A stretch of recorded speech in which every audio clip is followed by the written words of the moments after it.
Hi, my name's Matt Widgery from mattwidgery.com. Now, in November 2014, so just a couple of months ago, Fuji announced a couple of extension tubes to go and bolt onto your Fuji XF lenses so that you can do macro photography, which is brilliant because the Fuji cameras with their brilliant sensors which don't need AA filters and can capture very good resolution are really fantastic when you start to sort of delve into macro stuff. Now, it's not particularly an area of photography that I do personally, or that it's something that I want to pursue in great detail. However, so therefore I didn't really want to spend, because the extension tubes that Fuji have come out with, they range from kind of 60, 70, 80 pounds sterling, so, you know, $100 and upwards if you're in US territories. So for that kind of thing, just have a play with, I thought, well, it's kind of not really something I want to invest in. And obviously, if you are doing macro photography, it's a, you know, probably quite a good investment, I would have thought. But, you know, for me personally, I wanted to think of something that was a bit cheaper and a little bit more sort of, you know, homemade lo-fi, because I like that kind of stuff. Just seeing what you can kind of dig around the house and find cheap to get the same result. So this is what I found in a box of old gear that I had with one of my old Pentax cameras. These are extension tubes made by a company called King. And so they work with in this case, it's an M42 mount lens. So bolted onto the front of this, I've actually got a Carl Zeiss Jenner lens. This lens is awesome, by the way. Anybody that's kind of knows anything about the Fuji 56mm lens, the 1.2, it's so sharp and beautiful, and creates a crop that's something similar to an 85mm lens on a full frame sensor would be. So something around that kind of focal length is a really nice lens to have. And these Carl Zeiss Jenners can be had for about 50 quid and are beltingly sharp. Up on screen now is a picture that I took with this. This is it as it came out of the camera. This is, you know, totally this is unadulterated raw file. This is what I did when I kind of finished processing it to make it look a little bit filmy, because I kind of like that with these old lenses. So that's that. But anyway, I digress. That's not really the point of the video. The point of the video is the next bit down in the chain. So what I've got here, you notice I'm unscrewing this because I've actually got an M42 to Fuji XF adapter. These can be bought very cheaply online.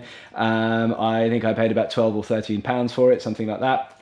And it's very good. You can, of course, it's, you know, you've seen these before, right? You normally screw the lens straight into the adapter like that, so that you can fit old lenses, and they come in lots of different mounts. I've got one for my old Nikon lenses and things like that. So that's nothing surprising. That's just the adapter. But this is the part that we're interested in today. This is the extension tube, and they do come. I've got a set of 3 of these, and they're all different lengths, so you can actually have the lens further away from the sensor or closer to it, and that will give you a different sort of, you know, sort of close up and depth of field and minimum focal length and all that kind of stuff. So you can play around with that and see what works best. I had a go with this. This image that's up on screen at the moment is what I took with this particular lens, and if we have a look at this picture, this is one that I took with my Super Takumar 135mm 3.5. So you can see that, you know, you can get some really pretty nice results out of these, and it's really nice to have a go with.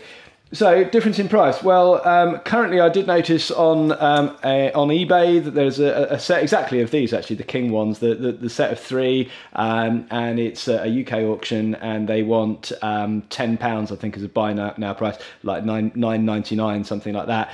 You can pick them up all over the place. Have a dig around in the loft, in the attic, see what you got up there. Have a word with family members who were into photography back in the, you know, 80s, 70s, 60s, 50s, because they may well have some of these digging around, and they may also have some really awesome lenses to go with it as well. And so you can get a really cool and you know, lovely macro setup for not much money. Now, obviously, these are all manual focus. You know, these old lenses. So you know, you're not going to have any sort of connection through. There's nothing reading through to the camera or anything like that. Obviously, the pictures that I was doing with the you know, with the coin there don't require anything to be moving, so you can set that up and not have a problem with, you know, autofocus particularly. But do bear in mind that if you are doing something that's moving around, perhaps flowers that are blowing in the breeze, debris or insects that are crawling around, that kind of thing. With macro photography, obviously the depth of field becomes pretty shallow unless you're at a really high really tight aperture on there. So just bear that in mind if you are using manual focus lenses. And that comes me onto this thing here. This is a mini softbox which just sits on top of the flash it's not a terribly big light source. So if you're trying to use this for portraits and stuff, it's quite a harsh light. It's got very hard shadows on it because it's not actually that much bigger than a bare bulb flash. So relative to somebody's head, particularly if we're a little way away, it's pretty tiny and the shadows are quite harsh. However, when you're photographing something very tiny, like this coin, for example, the size of that sort of softbox relative to the coin, it's massive, so you do get very soft, flat, even and lovely light on it. So you can either have it sort of strapped on top of the camera like this, and provided you've got you've got enough space so that it's not going to cast a shadow where the lens is, then you're going to be all right. Failing that, you might have to take it off camera. But that's the thing. So if you're shooting a f/16 or something, in order to get a decent depth of field in, these little soft boxes, again, I bought this online. You can buy them, eBay, Amazon, that kind of thing, for peanuts really. And certainly, I think I paid less than £10 sterling for that, including post and packing, probably from China, I'm guessing. And I've had it for about 6 months. It's pretty robust. I know there are companies like Lasterlight that do a slightly posher one, which is more like a traditional softbox and has even, I think, inside like another layer of diffusion, like a big softbox does. This is literally just a silver box in there with a layer of sort of thin diffusion over there, and then an elastic strap that goes around the speed light there.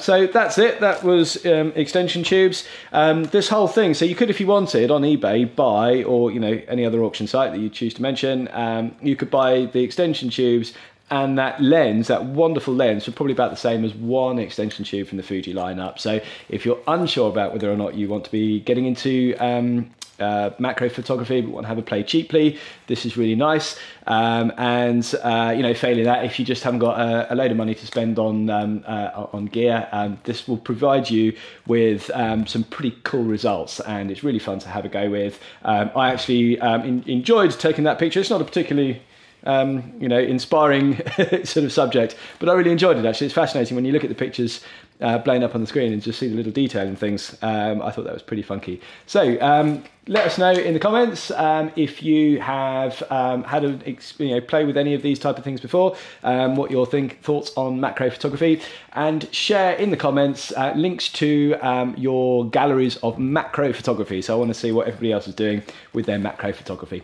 So that's it. Please subscribe on the button below and on the link that's on screen now. Thanks very much for watching, and I'll see you again soon. Cheers.